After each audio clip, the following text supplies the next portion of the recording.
Buenos días. Vamos a dar inicio a esta segunda jornada de audiencia en causa RIT 600 del año 2017. Vamos a constatar que se encuentran en sala todos los intervinientes, el acusado del tribunal. Vamos a dar inicio entonces a los que nos convoca hoy día, que son los alegatos de apertura. Vamos a dar la palabra entonces al Ministerio Público. Muchas gracias, magistrado. Buenos días. El caso, su señoría, o más bien los casos que el Ministerio Público propone, y como el tribunal pudo advertir de la lectura de la acusación del Ministerio Público y de la acusación del querellante particular que realizamos el día viernes, refieren, su señoría, a un conjunto de conductas y actuaciones desplegadas a lo largo del tiempo por parte del acusado Aldo Motacamp, y que a juicio del Ministerio Público, y cuestión que tendremos oportunidad de acreditar y el tribunal arribar a la convicción,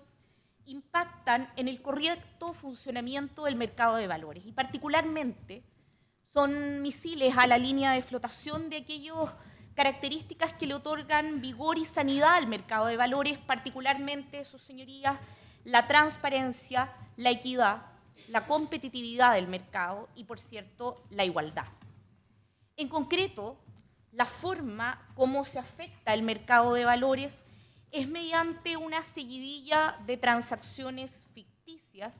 sobre acciones del mnemotécnico SQM Serie A y Serie B. Explicaremos más adelante cuáles son las características que diferencian estas dos series de acciones, preferentes unas,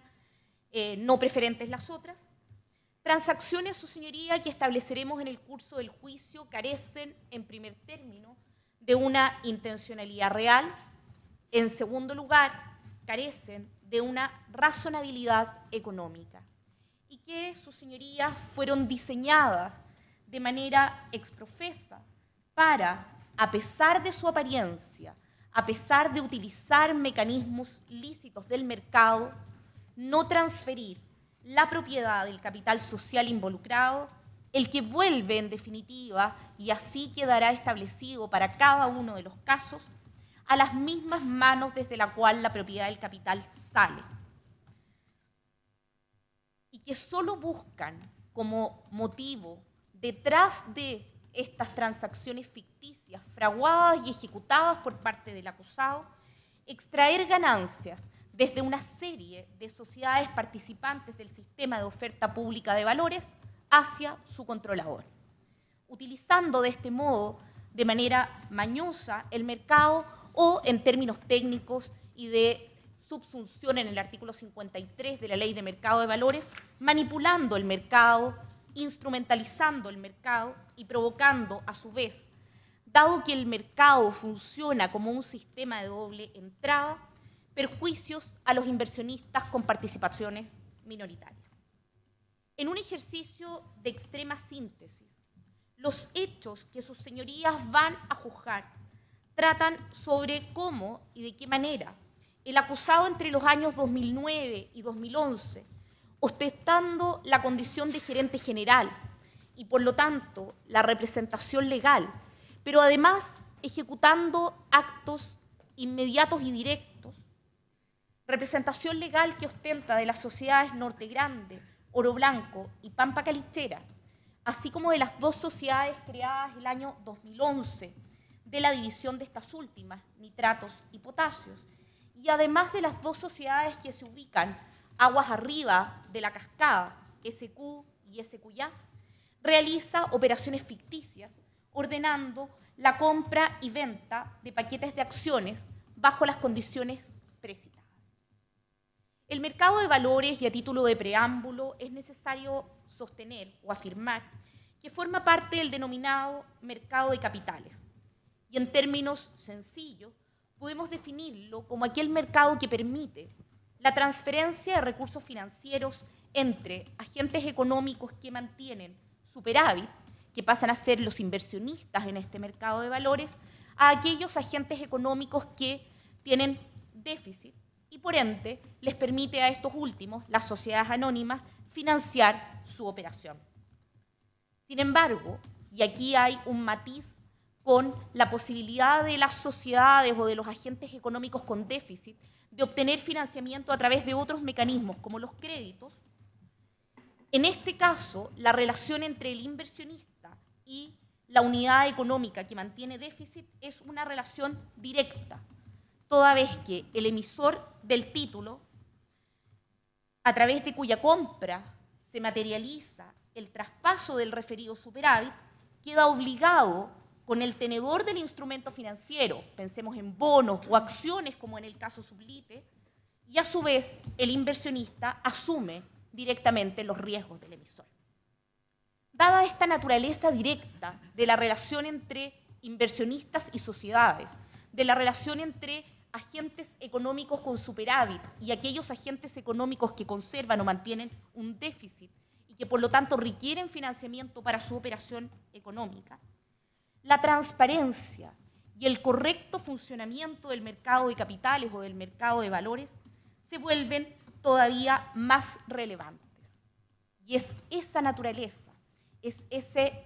quid de nacencia o nacimiento del mercado de valores o de capitales el que justifica la existencia de una regulación en este mercado y, por cierto, la existencia de sanciones que incluso llegan a las sanciones penales, como las que nos convocan en el día de hoy, para aquellos comportamientos que, en definitiva, vulneren su adecuado funcionamiento.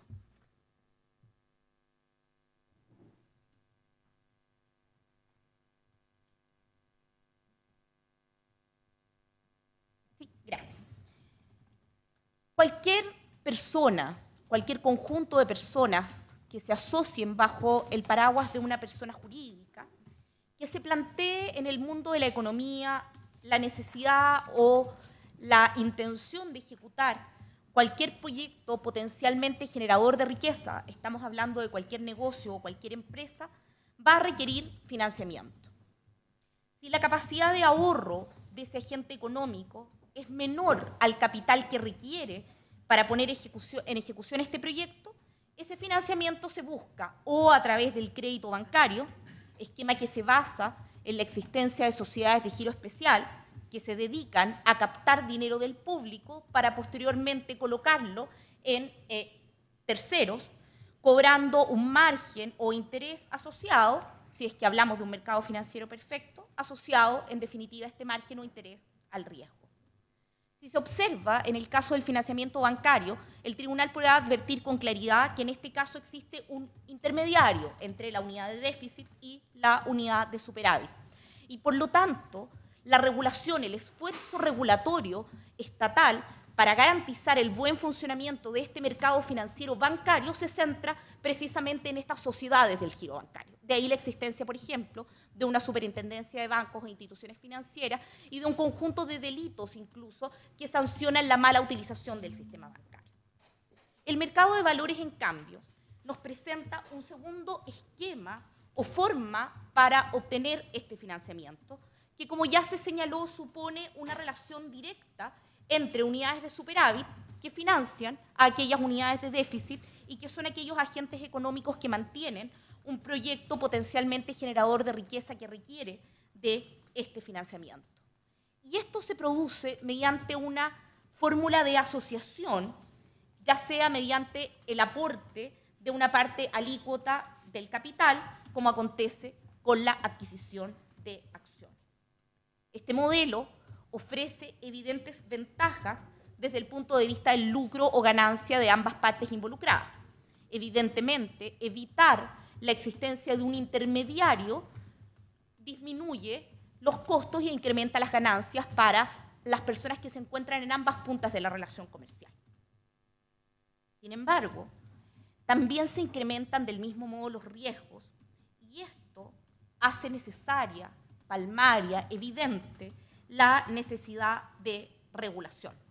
Necesidad de regulación que siempre ha sido advertida por los agentes que operan en el mercado de valores y que a lo largo de la historia ha transitado desde la autorregulación a la normativa actual, que es el establecimiento de normas jurídicas de derecho público. Hoy día nadie duda en afirmar que es Estado, el que debe velar tanto por el diseño como por la implementación de una institucionalidad suficiente, de una institucionalidad fuerte, potente, que garantice y cautele el adecuado y correcto funcionamiento del mercado de valores. Ese objetivo, en lo que a regulación se refiere, se materializa mediante dos vertientes. Por un lado, el derecho puramente regulatorio del mercado de valores y por otro lado, el derecho sancionatorio del mercado de valores. La primera vertiente, la puramente regulatoria, aborda y delimita los riesgos asociados a la existencia de este modelo de financiamiento de unidades de déficit que son potencialmente generadoras de riqueza, mediante, por ejemplo, la singularización de aquellos agentes que pueden operar, la definición de un mercado primario, que es el de las sociedades anónimas, y uno secundario, la moderación de asimetrías informativas que existen naturalmente cuando el agente o la unidad de déficit evidentemente mantiene mayor información que el inversionista. Y la segunda derivada, esto es, el derecho sancionatorio asociado al mercado de valores, determina sanciones frente a situaciones de atentados graves cometidos por los agentes mismos que operan dentro del mercado de valores, como es el caso del imputado, o incluso por terceros. Si es que coincidimos en que el objeto del mercado de valores es que realmente este sea un mecanismo de asignación de recursos eficaz entre agentes de ahorro y agentes que requieren financiamiento, el mercado de valores debe ser confiable, debe ser transparente, debe ser equitativo, debe ser competitivo, debe ser igualitario. Si no lo es, se dejará de acudir al mercado de valores y el crecimiento del país puede verse gravemente afectado. Estas son las bases que sientan, en definitiva, toda la discusión en torno a los bienes jurídicos asociados a los delitos de la ley de mercado de valores. Regulación del mercado de valores. La adecuada y correcta regulación del mercado de valores, el adecuado y correcto funcionamiento del mercado de valores como asignación de recursos, requiere que el mercado de valores, en definitiva, sea protegido de actuaciones dolosas como aquellas en las que incurrió el acusado Aldo Mota Camp, que manipulen este mercado. Sea que se trate de manipulaciones de carácter informativo, como por ejemplo la entrega de información falsa al mercado, o casos de manipulación operativa, como los 6 casos que son materia de este juicio, en donde, como se acreditará a partir de la prueba testimonial, documental y pericial rendida, se manipula el mercado, se tuerce el sentido natural del mercado mediante negociaciones ficticias, contraviniendo de este modo la necesaria transparencia que debe tener el mercado, transparencia de la cual además el Estado es garante, introduciendo niveles de opacidad que permiten, siendo en esto muy gráfico, y nos vamos a permitir la utilización de un lenguaje en este punto no tan técnico, permitiendo, señorías, estrujar y luego absorber las ganancias hacia las sociedades controladoras, privando de ellas a otros inversionistas, entre ellos los querellantes afectados, de los cuales cabe destacar principalmente los fondos de pensión. Parte relevante de los esfuerzos de regulación se centran tanto en el establecimiento de incentivos para que nazcan a la vida jurídica sociedades anónimas abiertas, esto es, aquellas que van a demandar del mercado de valores el financiamiento, agentes económicos cuyo capital se distribuye en acciones que son colocadas para ser adquiridas a través del mercado secundario formal, las bolsas de comercio, por los inversionistas. En Chile, las sociedades anónimas, el tribunal bien lo sabe, se encuentran reguladas por la ley 18.046, ley que en su artículo 1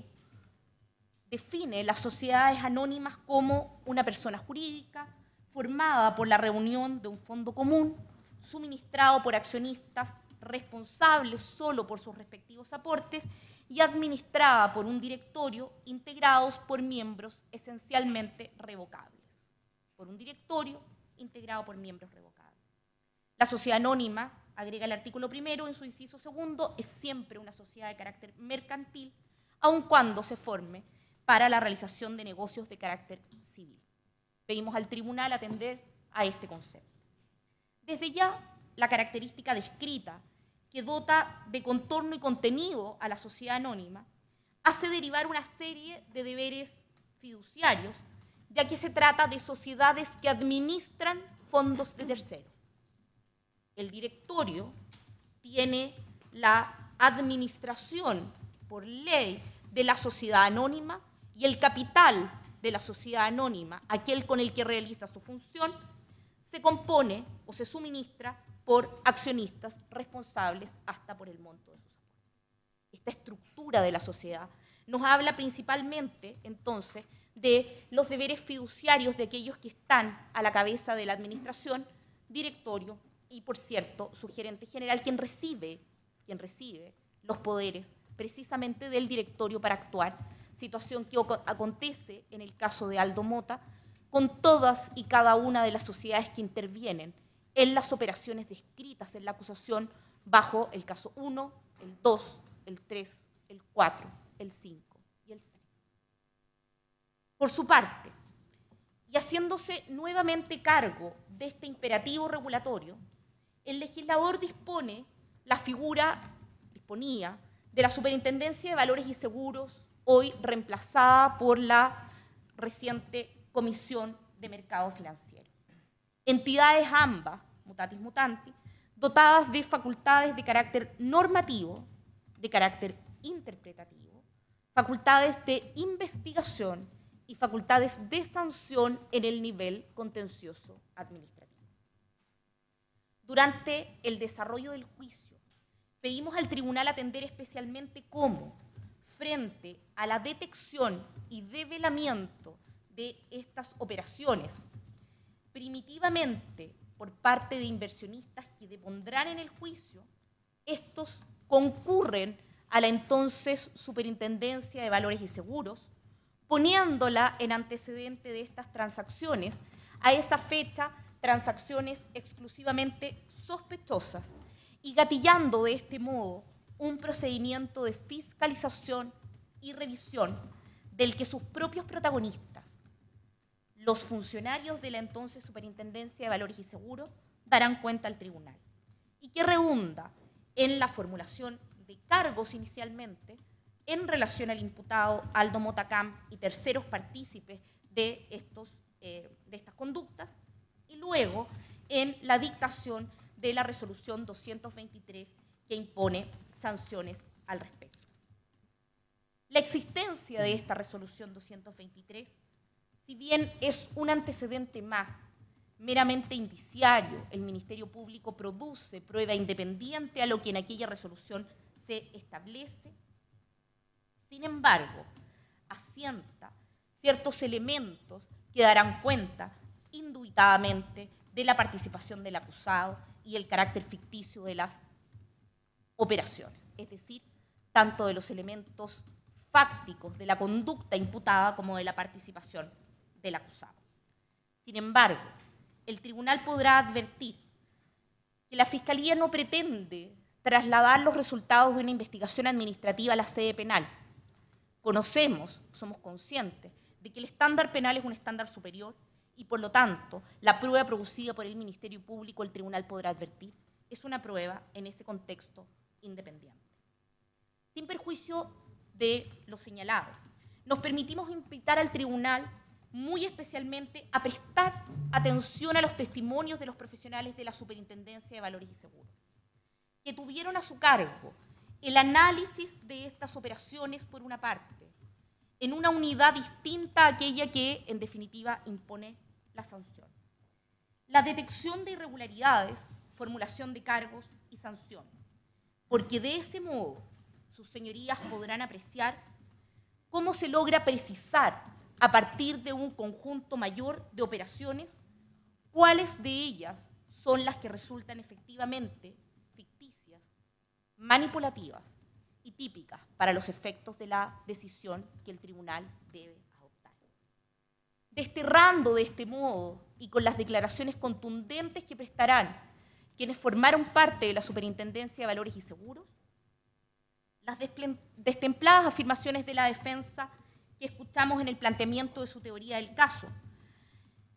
en la audiencia de preparación de juicio oral y que escucharemos posiblemente cuando hagan uso de la palabra a propósito de sus discursos de apertura, en lo que dice relación con una presunta, y nos atrevemos a afirmar, una imaginaria selectividad de las operaciones.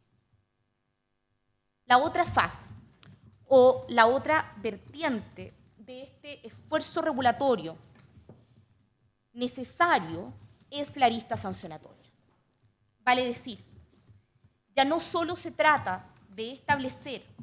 una normativa a la cual los distintos agentes deberán someterse, sino que, yendo un paso más allá,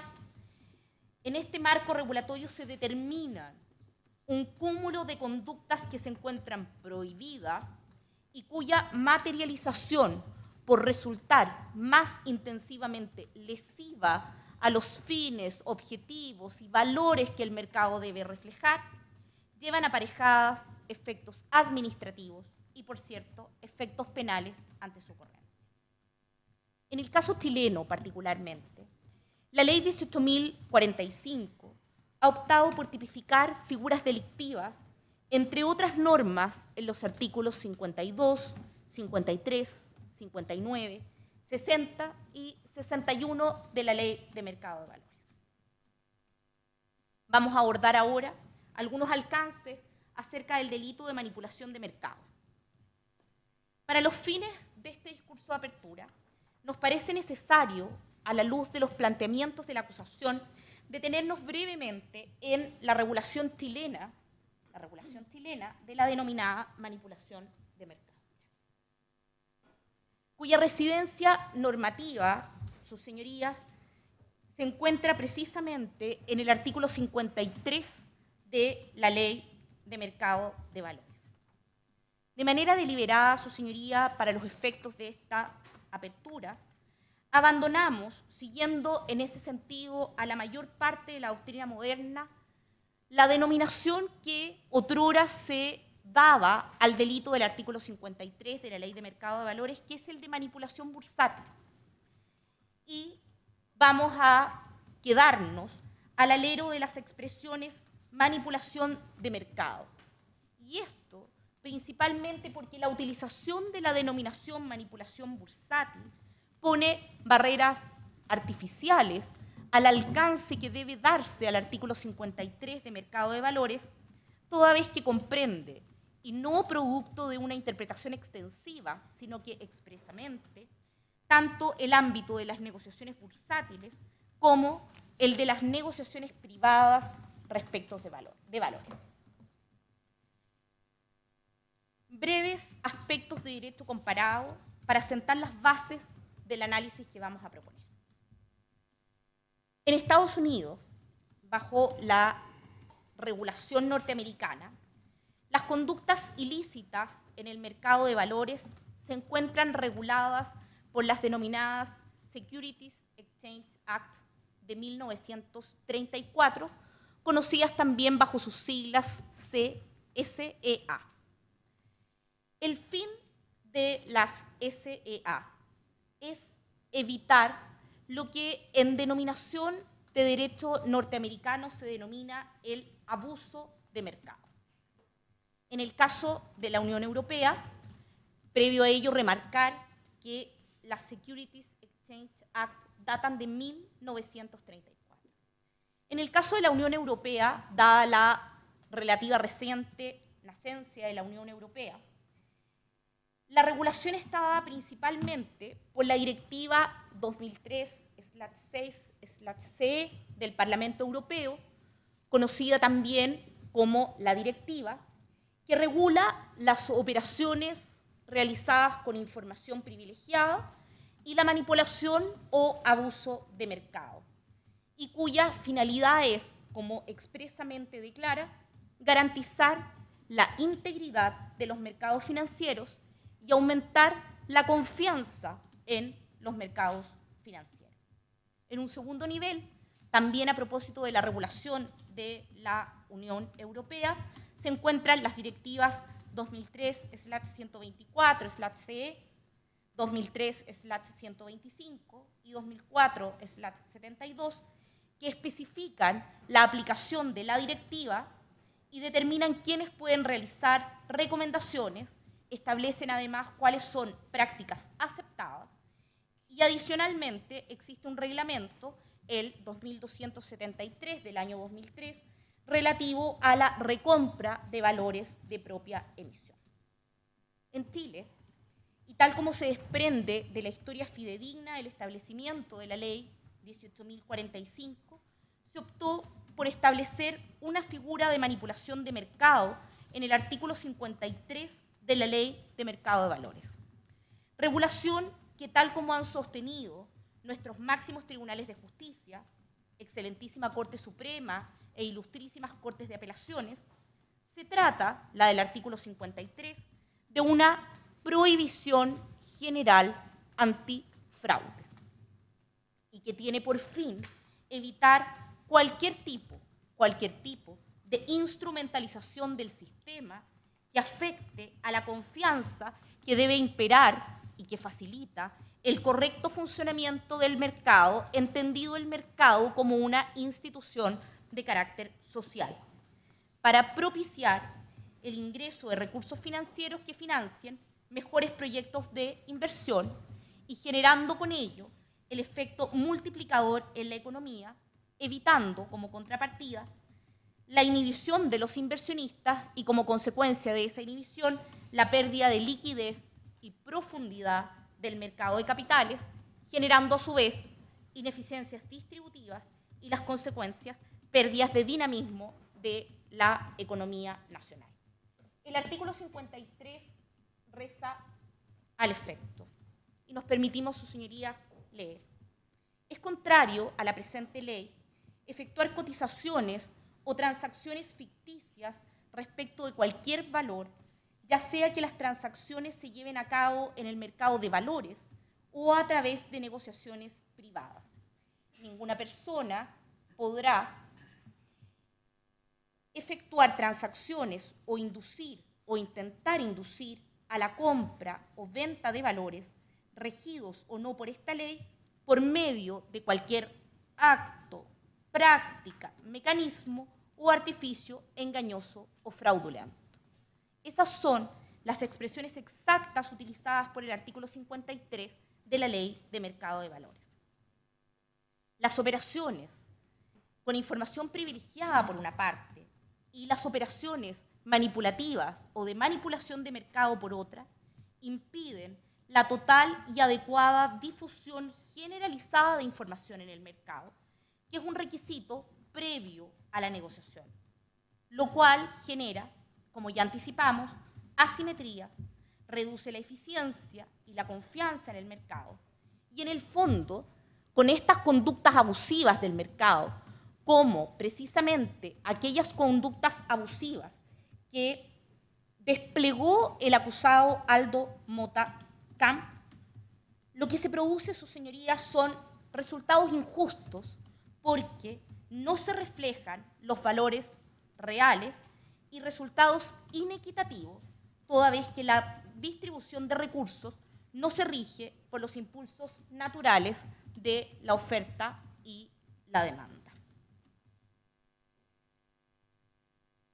Acerca de nuestro delito de manipulación de mercado,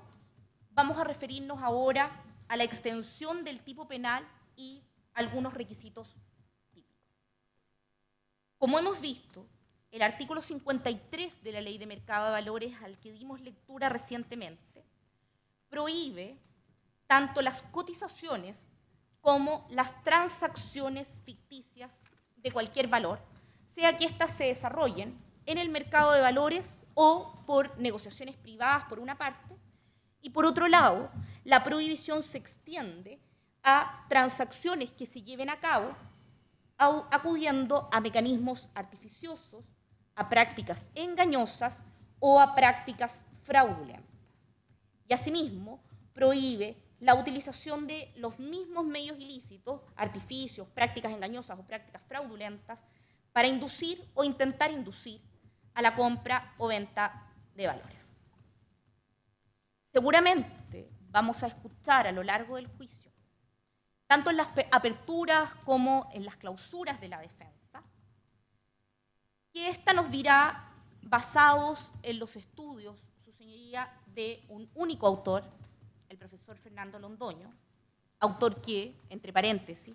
figuró como informante en derecho en la presente causa, que el delito por el cual el acusado arriesga la sanción penal que pide la Fiscalía requiere tener un impacto en el precio de mercado. Lo vamos a escuchar, sus señorías, reiterativamente. Y tratará entonces la defensa que sus señorías vean en el delito del artículo 53, cuanto estructura penal, un delito de resultado en lugar de un delito de peligro, que es lo que claramente establece el legislador.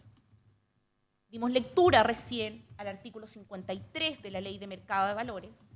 y la estructura utilizada, las definiciones utilizadas por el legislador en el artículo 53 refieren con claridad, a juicio del Ministerio Público, a un delito de peligro.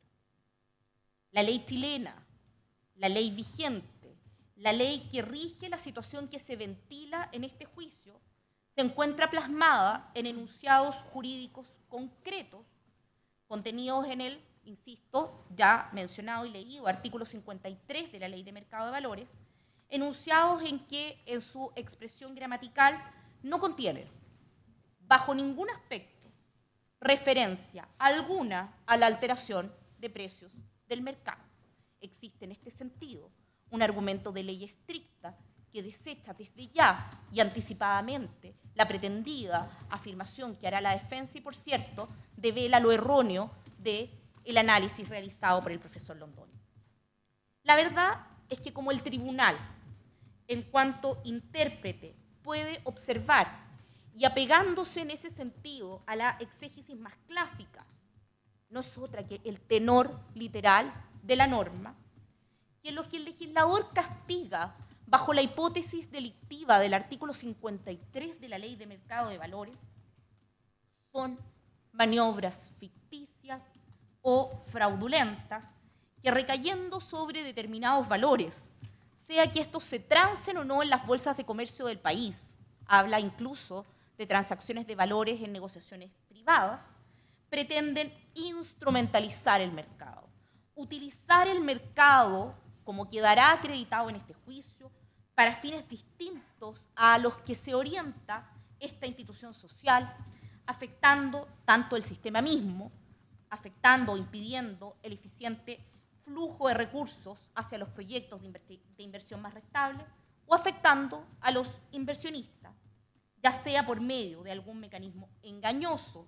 que los lleve a adquirir o vender determinados valores en base a informaciones o señales falaces difundidas al mercado,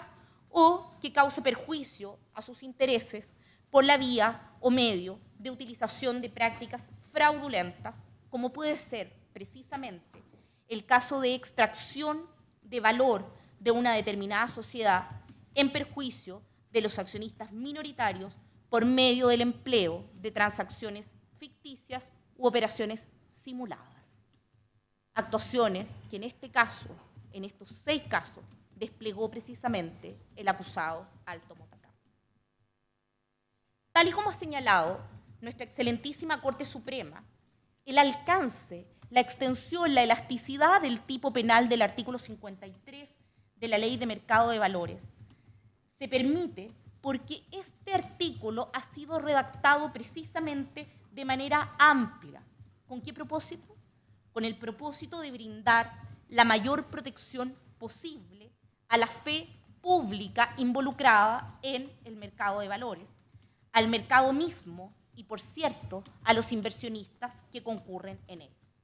En este sentido, cabe citar la sentencia de nuestro máximo tribunal bajo el rol número 276-2010, sentencia del 27 de mayo del año 2011.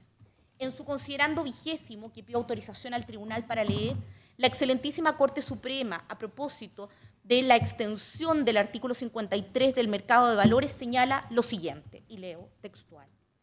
que la conducta descrita por el legislador en el artículo 53, citado en el considerando 17º, tiene por objeto impedir de forma absoluta la existencia de transacciones ficticias, impedir de forma absoluta la existencia de transacciones ficticias, entendiendo por estas no solo aquellas que no existen como tales, sino aquellas que se han practicado con un objeto diverso del objeto natural. Ello debe entenderse de la amplia redacción de la norma que contempla diversos verbos rectores: efectuar, inducir, intentar inducir, y de la amplitud de los medios descritos: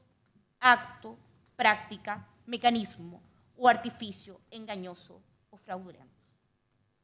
En el mismo sentido, la excelentísima Corte Suprema expresó en su fallo rol número 1964 de 15 de agosto de,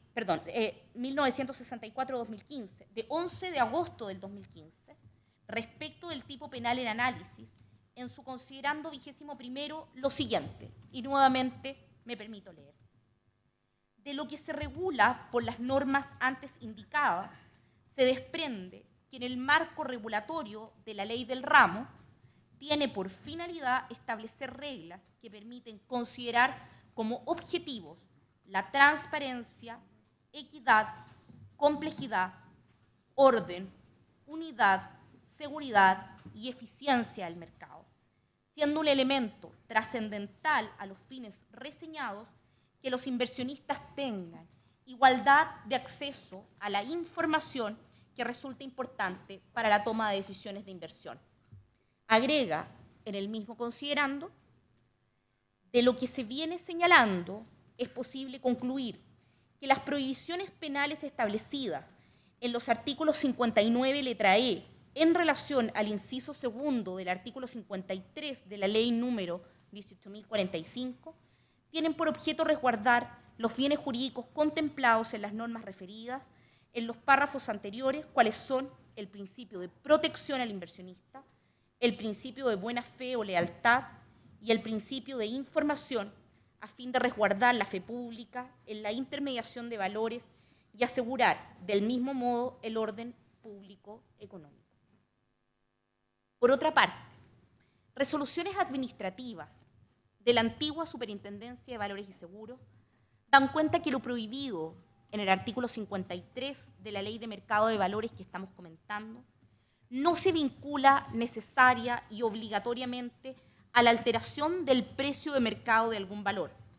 sino que contiene una prohibición mucho más general de evitar fraudes en el contexto del mercado de valores chileno. Así, por ejemplo, la Superintendencia de Valores y Seguros, a través de resolución exenta número 254 de 29 de abril del año 2011, impuso una multa por infracción a lo dispuesto en el artículo 53, inciso primero, por la realización de transacciones ficticias en el mercado de valores contra Raimundo Serrano Macaulay, expresando lo siguiente, abro comillas: la corredora realizó transacciones ficticias en el mercado de valores, esto es, operaciones que, representando frente a sus clientes una determinada situación, en los hechos no se llevaron a cabo, conteniendo los registros de la corredora y, en algunos casos, las escrituras de reconocimiento de deuda suscritas a raíz de las supuestas simultáneas, información ficta y no ajustada a la realidad, que nunca se ejecutaron. Lo mismo puede afirmarse, continúa la Superintendencia de Valores, en relación con los registros de operaciones simultáneas en Serrano, facturadas como tales, en que, según la información de los sistemas bursátiles, no consta la existencia ni la efectividad ni la constitución de las correspondientes garantías, evidenciando la intención de obtener indebidamente, vía engaño, dinero de los clientes. Ello da cuenta de la realización por la corredora de operaciones prohibidas por el inciso primero del artículo 53. La particularidad de este caso de jurisprudencia administrativa que traemos a colación es que las operaciones simultáneas, instrumentos del mercado de capitales que fueron empleadas por Serrano para defraudar a sus clientes, no generan precios de mercado, pues se trata de operaciones de financiamiento y no operaciones de transferencia de propiedad.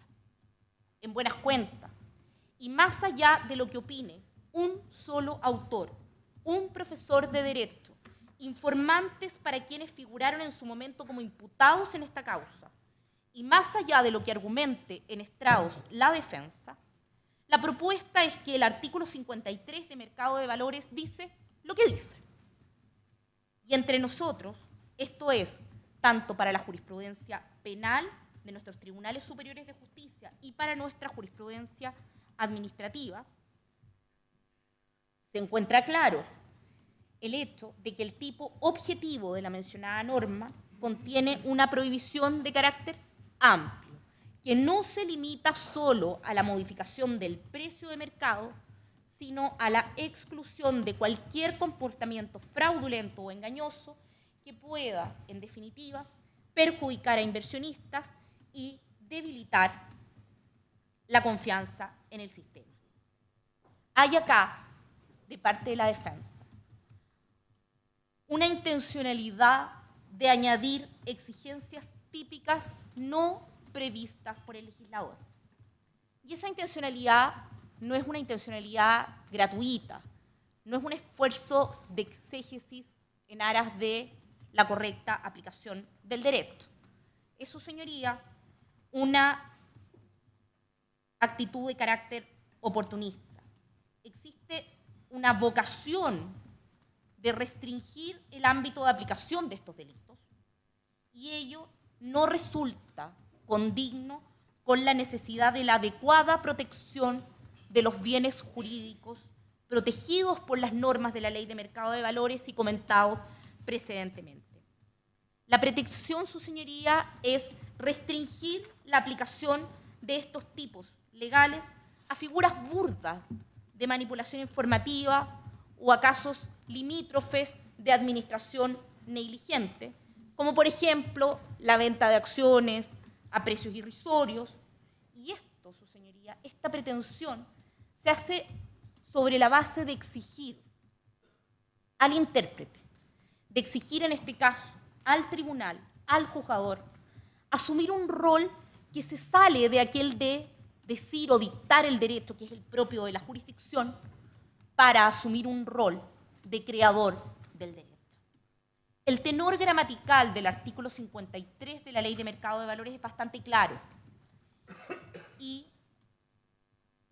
no es posible esa creación del derecho porque no existe en este punto ningún vacío normativo.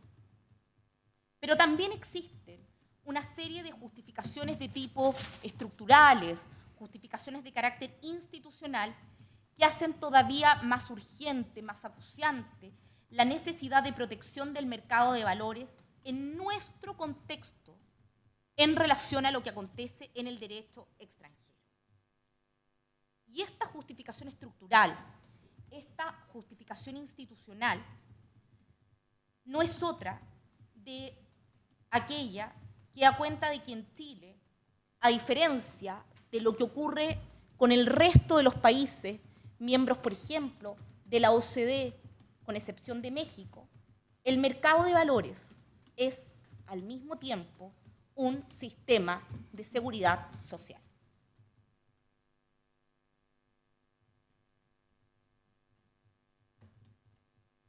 Nuestro país, sus señorías,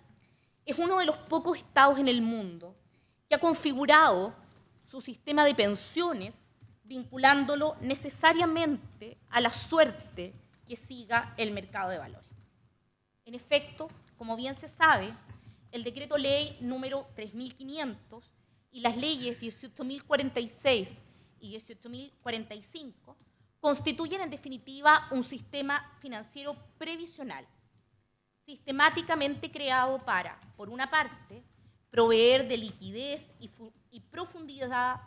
al entonces alicaído mercado de capitales chileno, Cuando decimos al entonces nos referimos a la época de creación de estas leyes, por allá por mediados de los años 80. Y por otra parte, un sistema de seguridad social, especialmente el sistema de pensiones de retiro, de capitalización individual, de cotización obligatoria, donde los dineros son confiados a las administradoras de fondos de pensiones que los administra e invierten aún hoy día en un porcentaje altamente significativo en el mercado de valores local. Van amarrados ambos sistemas. Si las pensiones de vejez de los ciudadanos chilenos, el patrimonio que todos nosotros llegaremos a acumular para hacer frente a los gastos de vida en un momento de especial vulnerabilidad vital, como es la vejez, depende necesariamente del rendimiento y performance del mercado de valores, existen, sostenemos, muy buenas razones para evitar de manera reforzada cualquier tipo de comportamiento expropiatorio, engañoso o fraudulento que tenga lugar en el referido contexto institucional.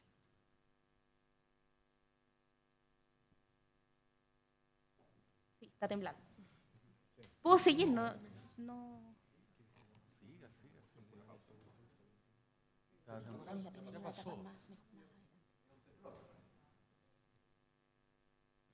Es que Cuando pase el el edificio temblor. se sigue moviendo.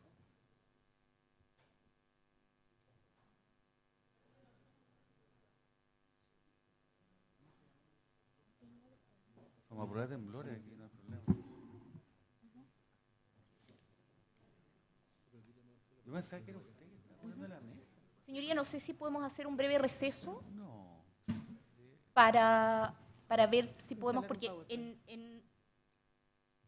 unos minutos más voy a utilizar una lámina explicativa, es solo una, pero solo si es posible, o hacemos el receso más adelante al momento en que la vaya a utilizar, que es otro capítulo en todo caso de la argumentación. Y lo que sucede, magistrado, es que lo que pasa es que perdimos la conexión con ese televisor, entonces no podemos tener la conexión. Entonces, por eso necesitábamos el informático del tribunal Ahora, para poder hacer la conexión. Entonces,